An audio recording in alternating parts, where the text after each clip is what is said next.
Martineau. Le parrain de l'actualité.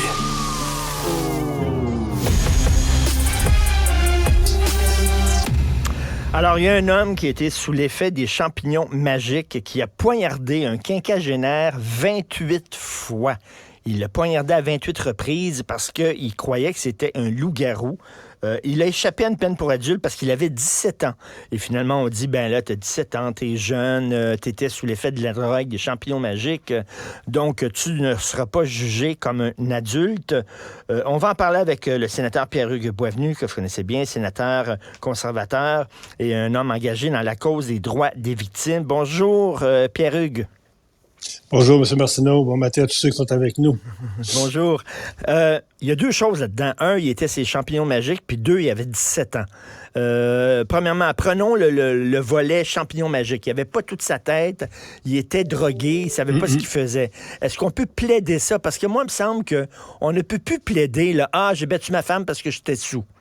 J'ai battu ma femme parce que j'étais drogué. Est-ce que c'est une excuse, ça, maintenant, en cours? Non. La Cour suprême, récemment, au printemps 2023, a rendu une décision par rapport à l'auto-intoxication volontaire.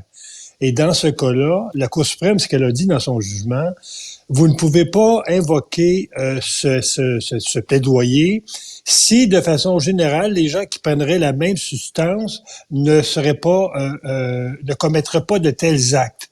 Donc, les gens qui prennent le champignon magique, veut dire, il n'y a pas beaucoup de monde là, qui vont aller assassiner quelqu'un, là. Donc, dans ce cas-là, le jeune homme n'a pas pu invoquer ce plaidoyer-là ou cette justification-là. La seule justification que le juge a retenue, il y a 17 ans, donc ça va être une sentence minimale d'à peu près quelques années dans un centre de jeunesse. Puis ensuite, il va être remis en liberté.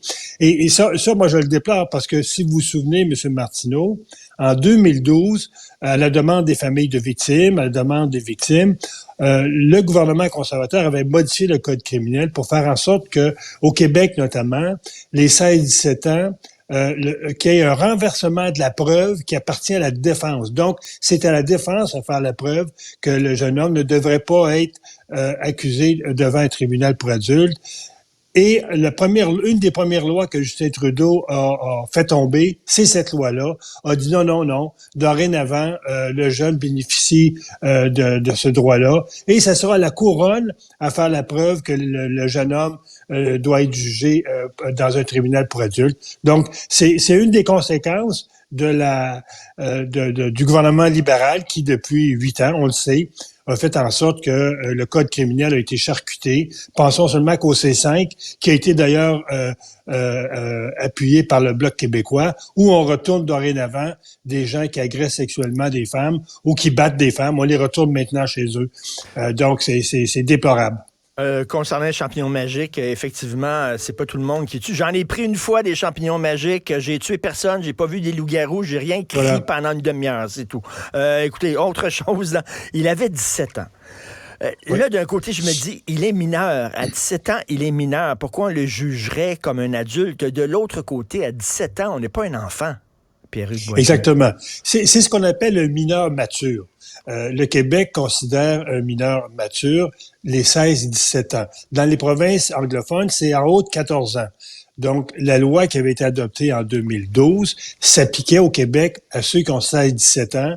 Donc, ils devaient être jugés dans un tribunal pour adultes pour 2 circonstances, pour les meurtres et les agressions sexuelles avec violence. C'était spécifiquement ces 2 types de crimes-là qui sont les plus commis parce que on se souvient qu'entre 2002 et 2012, l'augmentation de la criminalité chez les jeunes 16-18 ans avait augmenté de 28%. Et lorsqu'on regarde maintenant, au cours des 8 dernières années, sous l'ère Trudeau, la criminalité a augmenté de 32%. Donc, on est encore à peu près dans le même spectre. On a ramolli les lois, ce qui a fait en sorte que la criminalité a explosé. Alors, le jeune, s'il avait été effectivement jugé comme un adulte, il aurait pu aller en prison pour de nombreuses années. Là, il était jugé comme un mineur, donc il a été condamné à une probation de 2 ans, durant laquelle il devra respecter plusieurs conditions, donc notamment ne plus jamais prendre de drogue. Vous trouvez que c'est une sentence bonbon? Ce n'est pas une sentence pour moi. Dans le sens que l'ancienne loi faisait en sorte que le criminel était dans un centre jeunesse jusqu'à ses 18 ans. Et à 18 ans, il pouvait aller dans un pénitencier pendant 9 ans. Parce que une sentence pour un mineur, pas une sentence pour adulte, c'est maximum 10 ans pour un homicide. Donc, il pourrait bénéficier, il aurait pu bénéficier d'une remise en liberté conditionnelle au tiers de la sentence. Aujourd'hui, comme c'est une sentence jeunesse, il n'ira pas dans un pénitencier ni dans une prison. Mais il va aller dans un centre jeunesse une année jusqu'à ses 18 ans et ensuite il va être remis en liberté. Mais qu'est-ce qui a pesé dans la balance là, pour qu'il y ait une sentence aussi légère que ça? C'est-tu le fait qu'il avait pris de la drogue, puis pauvre lui, c'est pas de sa faute, ou le fait qu'il avait 17 ans qui fait qu'on lui a donné une sentence légère? Ça, c'est le bout que je comprends moins dans le jugement du juge Huot, parce que lorsqu'on regarde le passé délinquant de ce jeune homme-là, on peut vraiment questionner sa réhabilitation à moyen terme parce que il était dans le commerce de la drogue. C'est un jeune qui avait vraiment un passé très trouble. Donc, de lui donner ce type de sentence-là, si on fait juste dire au jeune homme, ben on a confiance en toi que tu vas te réhabiliter toi-même. Alors que s'il aurait eu une sentence fédérale, par exemple, il aurait bénéficié à l'intérieur des murs de programmes de réhabilitation, il aurait bénéficié d'une plus grande discipline, ce qu'il ne fera pas actuellement. Donc, là, il faut juste se fier au jeune homme, à savoir, là, il s'en va en thérapie fermée pour 6 mois, il faut se fier à lui. Donc, moi, quand je regarde le passé du jeune homme, le passé de délinquance, j'ai des doutes que le jeune homme-là va reprendre le droit chemin à court terme et à moyen terme. Je comprends pas comment ça se fait. Tough on crime, c'est vu comme étant de droite. Être dur envers les criminels. Qu'est-ce qu'il y a de droite là-dedans? C'est au-delà de la droite puis de la gauche. C'est mon Dieu, c'est le gros bon sens. Il faut être dur envers les criminels. Ça a toujours été dans l'ADN des libéraux d'être soft on crime.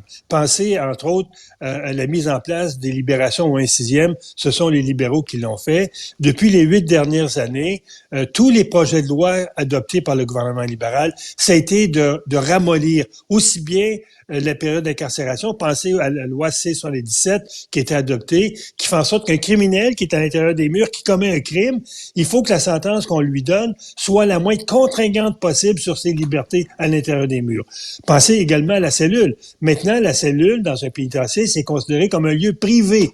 Ça veut dire que si on soupçonne l'individu d'avoir de la drogue, il faut avoir un mandat pour pouvoir aller fouiller sa cellule. Donc, vous voyez, tout s'est ramolli à l'intérieur des murs, tout s'est ramolli dans le code criminel. Puis je le répète, à la bénédiction du Bloc, à la bénédiction du NPD, le seul parti que challengeait le gouvernement là-dessus, ce sont les conservateurs en disant ce que vous êtes en train de faire, vous allez avoir un impact sur l'augmentation de la criminalité.